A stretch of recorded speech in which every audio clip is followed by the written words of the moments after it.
First నేను ఏం చేశానంటే సప్లిమెంట్స్ వాడాను, ఒక ప్రోడక్ట్ని నేను వాడాను, నాకు అది నిజం అనిపించింది, నమ్మాను కాబట్టి ఇక్కడ దాకా వచ్చానండి. దయచేసి మీరందరూ కూడా నమ్మండి. కనీసం ఆయన స్టెప్స్ కూడా ఎక్కొద్దండి, ఎక్కువసేపు నడవద్దు కూడా. ఇప్పటికీ మీకు తెలియని విషయం ఏంటంటే ఆయనకు హార్ట్ బీట్ కేవలం 20% ప్రస్తుతానికి కూడా. గుండె 20% కొట్టుకున్నప్పుడు ఒక మనిషి నడుస్తారా అండి? నడవరు. మీరు ఇంకా నమ్మకపోతే నేను హాస్పిటల్ ఫైల్స్ కూడా తీసుకొస్తానండి నెక్స్ట్ మీటింగ్కి. సార్ అవసరమైతే ఇక్కడ ఎల్ఈడి కూడా చూపిస్తాను నేను. కానీ ఎందుకని స్టాండర్డ్గా ఉన్నాడు? మన వెస్టేజ్ ప్రోడక్ట్స్ నేను ప్రతిదీ వాడుతున్నాను సార్.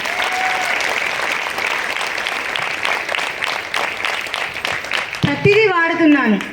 మీరు ఎవరు నమ్మినా నమ్మకపోయినా మేమైతే వెస్టేజ్లోనే ఉంటామండి. ఇదే నా ఫ్యామిలీ. నా పిల్లలకు కూడా ఇదే చెప్తున్నాను. మా పిల్లలు వాళ్ళ స్కూల్లో కూడా ఇదే చెప్తున్నారు.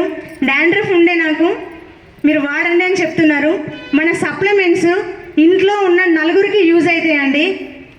మనకి ఇంట్లో ఉన్న ఆడవాళ్ళకి గిన్నెలు తోముకోవడానికి ఒకటి, అలాగే మనం అందంగా ఉండడానికి. అలాగే నా కూతురికి డాండ్రఫ్ అయితే కూడా ఇందులో షాంపూ, హెయిర్ ఆయిలింగ్ కంటిన్యూ చేస్తున్నాను. మొహం పైన చిన్న చిన్నగా కురుపుల్లాగా అయినా కూడా సార్ ఇంకొక ఐటెం ఇచ్చారు, ఇది వేసుకోండి బాగుంటుంది అని చెప్పి. ముఖ్యంగా మా చిన్న కూతురు అంటే చూడడానికి అందంగా ఉంటుంది. రష్మిత మేడం వాళ్ళ కూతురు, నా చిన్న కూతురు ఒకటే క్లాస్మేట్, ఒకటే స్కూల్ అండి. నా పాప అందంగానే ఉంటుంది, కాకపోతే పళ్ళు పచ్చగా ఉంటాయండి.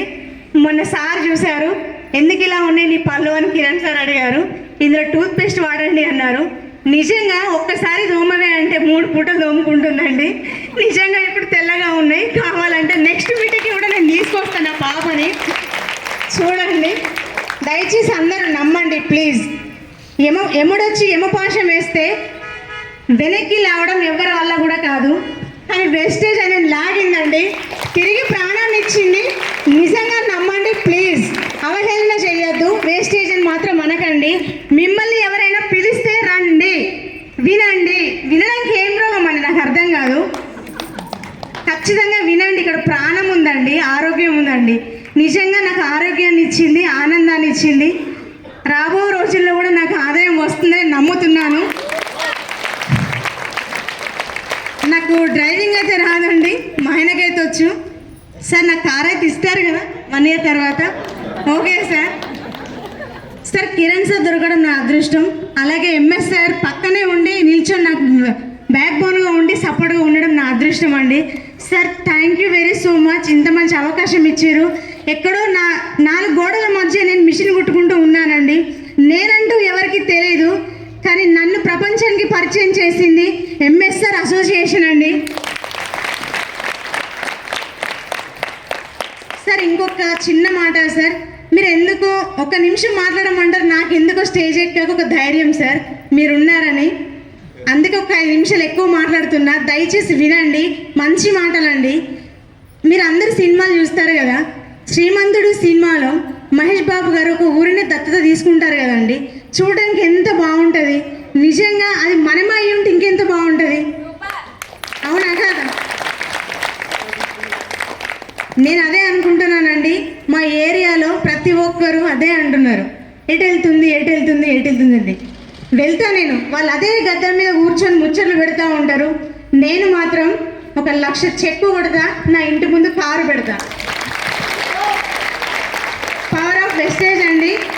నాకు ఇందులో బాగా నచ్చిన విషయం ఏంటంటే, ఇన్ కేస్ వెస్టేజ్కి రాకముందు ఆయనకి ఏమన్నా అయ్యి అనొద్దు, సారీ చనిపోయి ఉండుంటే నా ఇన్కమ్ ఏదండి?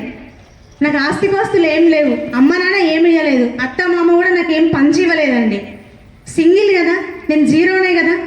పక్కింటి 4 రోజులు వస్తారు, ఏడిస్తే ఓదారుస్తారు, వెళ్ళిపోతారు, అవునా కాదా అండి? ధైర్యాన్ని ఇవ్వగలుగుతారు. కానీ నా పిల్లలకు నాకు ఇన్కమ్ జీవితాంతం నాకు మీ తోడైతే ఉండరు కదా.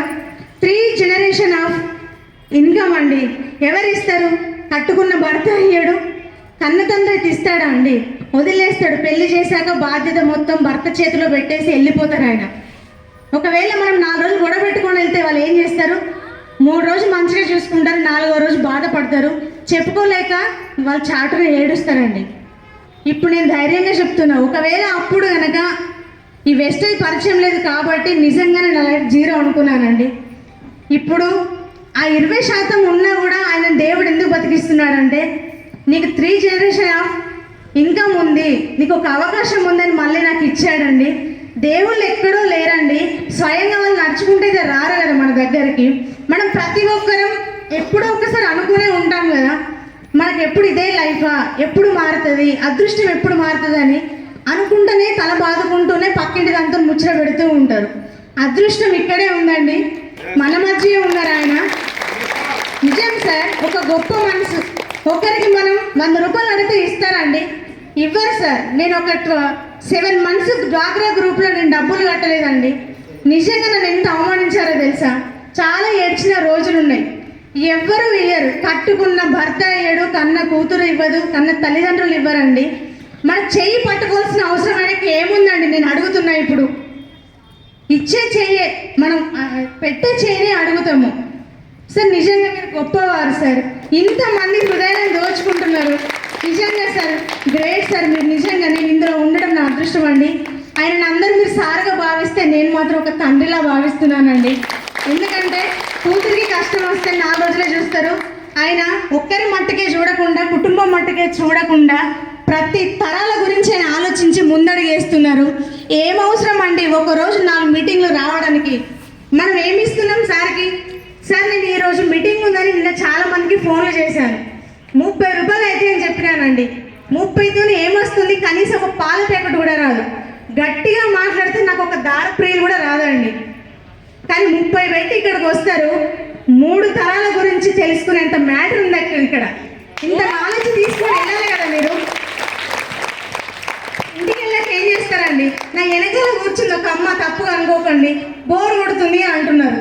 మీరు పొద్దున్న లేచి తొందర 5ంటికి లేచి ఊడ్చి చల్లుకొని అండుకొని తినేసి సాయంత్రం మళ్ళీ మ్యారేజ్ డ్యూటీకి వచ్చేంత వరకు ముచ్చట్లు పెడతాము. ఏమొస్తుంది నీకు అందులో?